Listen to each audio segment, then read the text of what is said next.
সম্মানিত শিক্ষার্থী ও সুধীবৃন্দ, আসসালামু আলাইকুম। আমি আপনাদেরকে ইন্টারন্যাশনাল সেন্টার ফর অ্যাপ্লাইড কোরআন সায়েন্সের সায়েন্স ফর অল প্রোগ্রামে অংশগ্রহণ করার জন্য আহ্বান জানাচ্ছি। আমাদের এই প্রোগ্রামের উদ্দেশ্য হলো যে কোরআন এবং সায়েন্সের মধ্যে একটা বিশেষ সম্পর্ক রয়েছে। যদি আমরা দুটোই ভালোভাবে জানি তাহলে কোরআন শরীফ বুঝতে সুবিধা হয়, কোনো মিস ইন্টারপ্রিটেশন হবে না।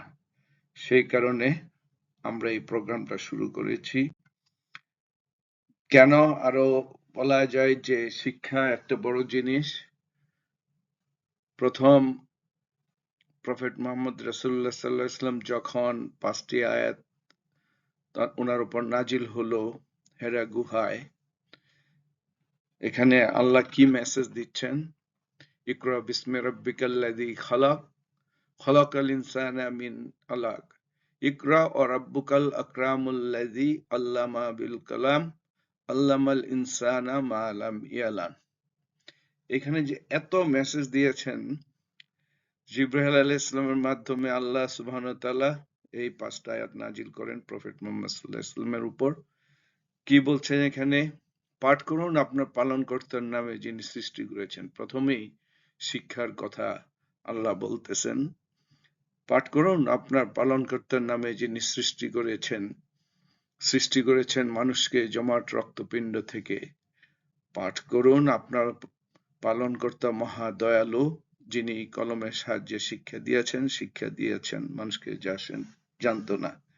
সুতরাং এখানে আমাদেরকে প্রফেট মুহাম্মদ সাল্লাল্লাহু আলাইহি ওয়াসাল্লামকে এই জিনিসগুলি বলার অর্থ হলো তার উম্মত বা মানব সমাজ যারা মুসলমান এবং নন মুসলিমও হয়, তারা এর মাধ্যমে অনেক কিছু জানতে পারবে। শিক্ষাটা হলো সবচেয়ে বড় জিনিস।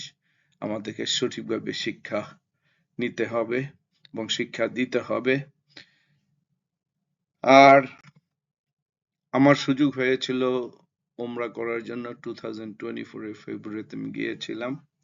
ডান দিকের ছবিতে এবং বাঁ দিকের ছবিটা আমি অন্যদের কাছ থেকে নিয়েছি। এন্ড হীরা গুহায়, ডান দিকে একেবারে চূড়ায় দেখা যায় হীরা গুহা, সেখানে এই 5টি আয়াত অবতীর্ণ হয়েছে। বাঁ দিকের এখানে হীরা গুহাটা দেখা যায়। এটার ভিতরে যাওয়ার সময় একটু অন্ধকার, খুব বেশি বড় এরিয়া না। পাথরটা এমন ভাবে বসানো অবস্থিত যে আপনার শরীরটাকে বেঁকা করে নিয়ে যেতে হয়।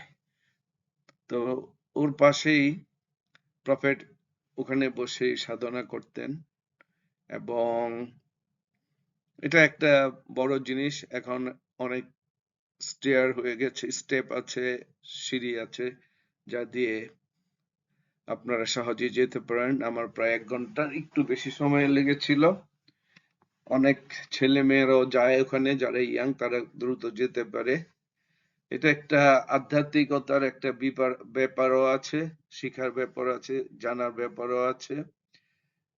এন্ড আমি সবাইকে রিকোয়েস্ট করব, এখানে যে প্রথম 5টা আয়াত নাজিল হয়েছিল সেখানে যাওয়াটা যদি সম্ভব হয় ইয়াং বয়সে গেলে ভালো, বা যে বয়সে আপনি সমর্থ অর্থনৈতিক বা শারীরিকভাবে যেতে পারলে খুবই ভালো, একটা ভালো জ্ঞান ধারণা হবে সে সময় থেকে এখনকার সময়ে কি অবস্থা। আমার একটা বন্ধু ওখানে জেদ্দা ইউনিভার্সিটিতে পড়তেন তখন, উনি হয়তো এখন গ্রাজুয়েশন করে ফেলছেন। উনি আমাদের মক্কা থেকে তার গাড়িতে করে জেদ্দায় নিয়ে গেছেন। তারপর আমাদের দেখানোর জন্য উনি বলেছেন যে উনি 3 বার চেষ্টা করেছেন। এটা হলো আমাদের আদিমাতা বিবি হাওয়ার কবরস্থান ওখানে অবস্থিত। দেখতে পারেন দেওয়ালগুলি খুব উঁচু। আমরা লাকিলি ওই দিন রাতের বেলায় ওখানে গেলাম প্রায় 8টা বাজে। তখন গেটটা খোলা ছিল। ওই ভদ্রলোক আমাকে বললেন উনি 3 বার চেষ্টা করেছেন, যেতে পারেন নাই। আমরা লাকি কেন যেন, ওখানে একজন প্রভাবশালী নেতা মারা গেছেন, ওনাকে ওখানে দাফন করা হবে ওই কবরস্থানেই। সেই কারণে এটা খোলা ছিল। তো আমরা ওখানে ভিতরে গিয়ে দেখি অনেকগুলি কবর 10 feet, 15 feet, 20 feet, 5 feet, 4 feet, 3 feet এরকমও আছে। তো আমরা দেখলাম, এবং কোনটা যে বিবি হাওয়ার কবর সেটা শনাক্ত করা যায় নাই, বা কেউ জানেন কিনা আমরা জানি না। But it was a good things, আমরা ওখানে গিয়েছিলাম। তো আপনাদের যদি সময় হয় আপনারা ওখানে যাওয়ার চেষ্টা করেন। মক্কা মদিনাতে অনেক কিছু শিখার জিনিসপত্র রয়েছে। যাই হোক, তো এই প্রোগ্রামের উদ্দেশ্য হলো ইউটিউব এবং ফেসবুকের মাধ্যমে যত তাড়াতাড়ি আমরা শিখতে পারি সেটি বড় উদ্দেশ্য। এবং সায়েন্স আমাদেরকে শিখতেই হবে, কারণ কোরআন শরীফে এমন কতগুলি আয়াত আছে, অনেক অনেক অনেক বিভিন্ন বিষয়ে সায়েন্সের সাহায্য ছাড়া এগুলি বোঝা সম্ভব না। এবং মনে হয় আমার কাছে যে কোরআন শরীফটা যদি কারো ভালো মতো পড়া থাকে, ভালো মতো, এবং সাথে সাথে সায়েন্সের জ্ঞানও থাকে, তাহলে তারা ভালোভাবে ইন্টারপ্রেট করতে পারেন। তো আমরা এই প্রোগ্রামে অনেক কিছু উপস্থাপন করব। আর এখানে আপনারা যাদের ফ্যামিলিতে বাবা মা আছেন, ছেলে মেয়েরা আছেন, একসাথে মিশে একটা টিম করতে পারেন। আবার ফ্রেন্ড সার্কেল থাকলে বিভিন্ন লেভেলের কলেজ স্টুডেন্ট, ছাত্রছাত্রী, বিভিন্ন লেভেলের school, middle school, high school, আপনারাও একসাথে বসে যদি আলোচনা করেন প্রোগ্রামগুলি, লেসনগুলি, তাহলে সহজে শিখার একটা সুন্দর পরিবেশ হবে এবং এটা খুবই ভালো হবে। এবং দ্রুত সর্বস্তরের মানুষ সর্বস্থানে এটাকে একটা সুন্দর পরিবেশের মধ্যে শিখতে পারবেন অল্প সময়ে। এটাই আমাদের উদ্দেশ্য।